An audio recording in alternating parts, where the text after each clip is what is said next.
பார்க்கலாமா? சுட சுட சாதம், வெறுங்குழம்பு, அப்புறமா உள்ளி தீயல், அப்புறமா கருவாடு.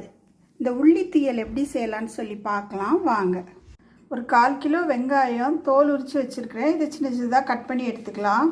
அடுப்பில் ஒரு மண் சட்டி வச்சுருக்கிறேன். அதில் ஒரு குழிக்கரண்டி ஆயில் ஊற்றிக்கலாம். ஆயில் சூடானோன்னு ஒரு 1/2 ஸ்பூன் கடுகு ஆட் பண்ணிக்கலாம். கடுகு வெடித்து வரட்டு. கடுகு வெடித்தோன்னே ஒரு 3 பல் பூண்டு சின்ன சின்னதாக கட் பண்ணி வச்சுருக்கிறேன். அதை ஆட் பண்ணிவிட்டேன்.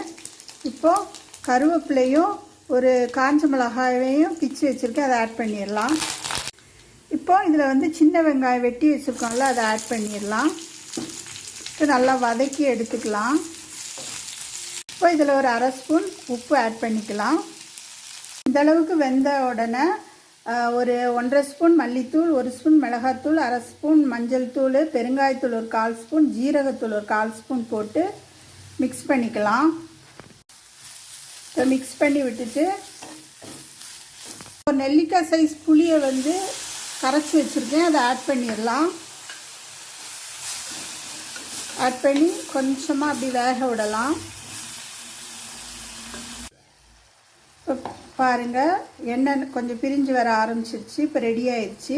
இது பேர் உள்ளி தீயல். நாகர்கோயிலில் நாங்கள் செய்கிறது. செஞ்சு பார்த்துட்டு எப்படி இருக்குன்னு சொல்லுங்கள்.